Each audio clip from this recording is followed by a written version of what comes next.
Добро пожаловать, друзья, на канал Фактограф. Сегодня мы поговорим о бурях. Буря – собирательное понятие, обозначающее разные виды штормовой погоды и циклональной активности, включающие очень сильный порывистый ветер, обильные осадки, а также сильное волнение на море. В этом видео мы расскажем о страшных ураганах, мощных тайфунах и других природных явлениях, которые оставили свой след в истории. Катрина, Бхола, Митч, Сан-Каликсто – эти названия ассоциируются с адом на земле. Сегодня вы узнаете ужасающие факты и увидите уникальные кадры, позволяющие в полной мере почувствовать всю мощь и необузданность этих природных явлений. Готовьтесь окунуться в мир стихийных бурь и узнать, какие потери понесло человечество из-за их невероятной силы. Поехали! Ураган Айк. В начале сентября 2008 года к юго-восточному побережью США приблизился ураган Айк. Он возник из тропического циклона 1 сентября. И уже 4 сентября урагану была присвоена 4-я степень опасности по шкале Саффира-Симпсона. Диаметр шторма составлял более 900 километров, со скоростью ветра около 165 километров в час и волнами, достигающими 6 метров в секунду. За время существования ураган прошел по Инагуа, Кубе и 13 сентября добрался до Техаса, причинив значительный ущерб. Из-за приближения Айка были эвакуированы около 2 миллионов человек. Ураган разрушил большое количество домов, дорог, линий электропередач, а самый населенный торговый город Техаса, порт Галвестон, оказался прямо в центре урагана. Город почти скрылся под водой, 6-метровые волны снесли дамбу и затопили улицы. В ходе бедствия погибло более сотни человек. Экономический ущерб от урагана оценили примерно в $13 миллиардов. Супертайфун Йоланда или Хайян. Супертайфун Йоланда пронесся над территорией Вьетнама и Филиппин в 2013 году. Он достиг восточного побережья филиппинского острова Самар в 600 километрах юго-восточнее столицы Манилы, начав тем самым прохождение через центральную часть. Буря получила 5-ю, наивысшую категорию опасности по шкале Саффира-Симпсона. Скорость ветра достигала 315 километров в час с порывами до 379 километров. Хайян пронесся по стране, оставляя за собой разрушенные города и множество жертв. Основной удар тайфуна приняла на себя филиппинская провинция Лейте. Там было разрушено до 80% всех построек и коммуникаций. Журналисты и сотрудники гуманитарных организаций, работающие на месте событий, говорили о 10 тысячах погибших. По данным ООН, в общей сложности от стихийного бедствия пострадали более 11 миллионов человек. Большая их часть – жители Филиппин. Многие из них лишились своих домов. Было эвакуировано 530 тысяч филиппинцев и более 600 тысяч вьетнамцев.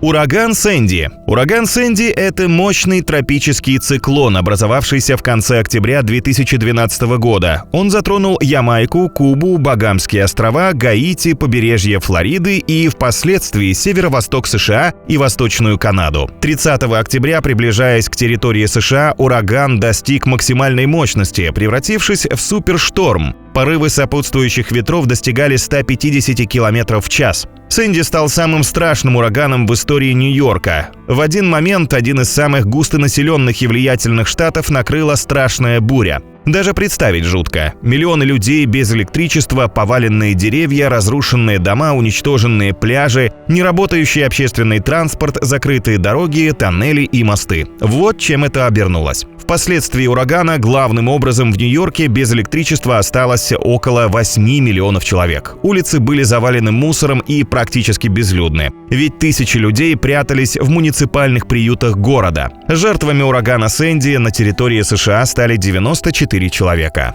Ураган Харви. Харви обрушился на штат Техас 25 августа 2017 года. 26 августа ураган усилился до 4-й категории и в тот же день ослабел до 2-й. Скорость ветра достигала 215 км в час. Позднее его сила снизилась до 120. Тем не менее, ураган вызвал катастрофическое наводнение в Хьюстоне, одном из крупнейших городов штата Техас. Там в середине дня 28 августа выпало до 56 триллионов литров осадков. Жителям Хьюстона и соседних городов приходилось дожидаться спасателей, перемещаясь по затопленным улицам в лодках и на надувных матрасах. Власти были вынуждены эвакуировать из опасных районов более 2000 человек. Из-за наводнения в Хьюстоне стали частыми случаи мародерства, поэтому был введен комендантский час с 22 до 5 часов утра. Во многих населенных пунктах были оборваны линии электропередач. Более 211 тысяч человек в Техасе оказались без электричества. Вследствие Харви погибли по крайней мере 83 человека. Ураган Катрина. Это был самый разрушительный ураган в истории США. Катрина появилась в Атлантическом океане 23 августа 2005 года. Его амплитуда достигла 5-й категории по шкале ураганов Саффира-Симпсона. За несколько часов до встречи с побережьем буря ослабла до уровня 4-й категории. Но все равно скорость ветра достигала 280 км в час. Ураган Катрина сошел на штат Луизиана 29 августа 2005 года и опустошил Новый Орлеан после прорыва 2 дамб в городе. Под водой оказалось около 80% площади города, а своих домов лишились примерно 700 тысяч человек. Те, кто не смог или не успел покинуть Новый Орлеан, были вынуждены укрываться на крышах домов. Спасательные операции проводились при помощи лодок и вертолетов, однако из-за масштабов бедствия многим пришлось сутками ждать помощи. Стихийное бедствие сопровождалось техногенными авариями, разливами нефти. Ситуация усугубилась случаями мародерства. Полиция не смогла справиться с ситуацией. От суммарных последствий погибли 1836 жителей, а экономические потери достигли 125 миллиардов долларов. Ураган Митч сформировался 22 октября 1998 года на западе Карибского моря. Митч был особенно жестоким и разрушительным. Ураган прошел по территориям Гондураса, Сальвадора и Никарагуа. Скорость ветра достигала 285 км в час. Из-за замедленного движения с 29 октября по 3 ноября ураган Митч обрушил историческое количество осадков, которых по неофициальным данным выпало до 1900 мм. В результате наводнений и грязевых потоков, по официальной информации, погибло более 9 тысяч человек. Но по другой оценке это число составляет около 20 тысяч человек, включая пропавших без вести. Больше всего досталось Гондурасу. Природное бедствие отбросило страну на 50 лет назад в экономическом развитии, повредило 70% инфраструктуры и оставило без крыши над головой 2,7 миллиона человек. Пережить ураган сумел знаменитый мост Чолутека. Но появилась другая проблема. Ураган сдвинул русло реки и разрушил ведущие к мосту дороги. Шедевр современного строительства стал бесполезным. Природу не обманешь, но история имеет хороший конец. 5 лет спустя инфраструктуру вокруг восстановили.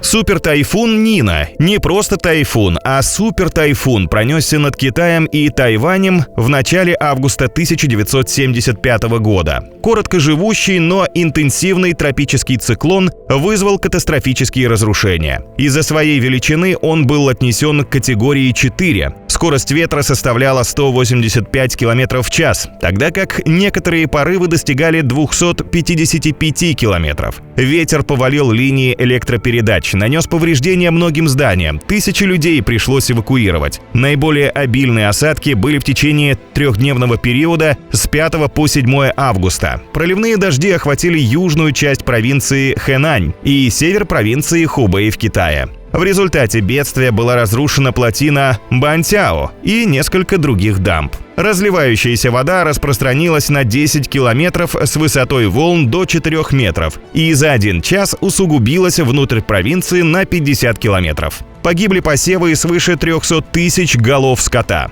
Супертайфун Нина вызвал сумасшедшее количество жертв, насчитывающее по различным данным от 100 до 230 тысяч смертей. Ураган Бхола – одна из самых смертоносных природных катастроф новейшей истории. Так описывают циклон Бхола. Он унес 500 000 жизней, уничтожил все на своем пути и даже спровоцировал гражданскую войну, в результате которой появилось новое государство. Но обо всем по порядку. 12 ноября 1970 года бедствие невиданного масштаба обрушилось на Восточный Пакистан и восток Индии. Хотя ураган был 3-й категории по скорости ветра и силе, но вызвал затопление низменности в дельте Ганга. Посевы и целые села просто смылись водой. Большинство людей погибли в результате штормового нагона именно в этом месте.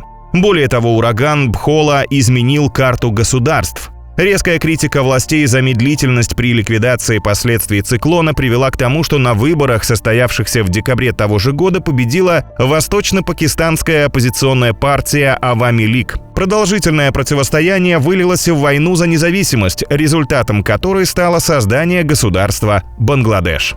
Ураган Камила. В августе 1969 года по Америке ударил самый мощный ураган 20-го столетия. Его название до сих пор свидетели тех страшных событий предпочитают не произносить. Камила – это очень большая трагедия, которая оставила страшные отпечатки. Тропический шторм зародился 14 августа и в кратчайшее время набрал мощь до уровня 5-й категории по шкале классификации Саффира-Симпсона. Скорость ветра урагана достигала 310 км в час, а зарегистрированная высота волн составила 7,3 метра. Основной удар пришелся по Мексиканскому заливу, вызвав грандиозные разрушения на его прибрежных территориях и разрушив почти всю инфраструктуру в устье реки Миссисипи. Камила вызвала оползни, масштабные наводнения и унесла жизни 259 человек в штатах Алабама, Миссисипи, Луизиана и Вирджиния. Ливни в Вирджинии стали причиной самого масштабного наводнения в истории штата. Почти 9 тысяч человек получили ранения. Пострадали посевы, обрушились мосты, тысячи домов были уничтожены.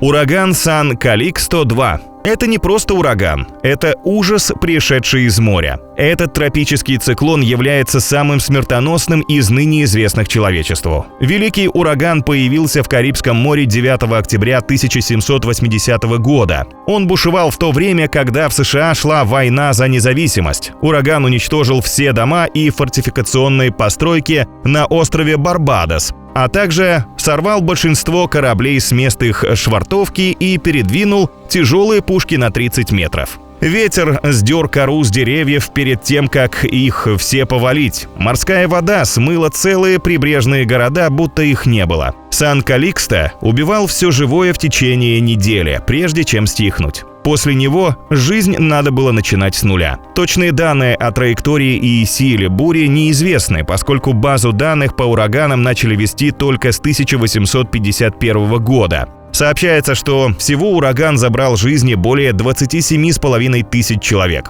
К тому же, если учесть возможную неточность статистических данных того века, возможно, жертв было значительно больше. Как вы думаете, друзья, какое влияние эти природные катаклизмы оказали на развитие науки? И могут ли люди сегодня, опираясь на негативный опыт из прошлого, в полной мере обезопасить себя во время очередной разрушительной бури? Делитесь с нами в комментариях.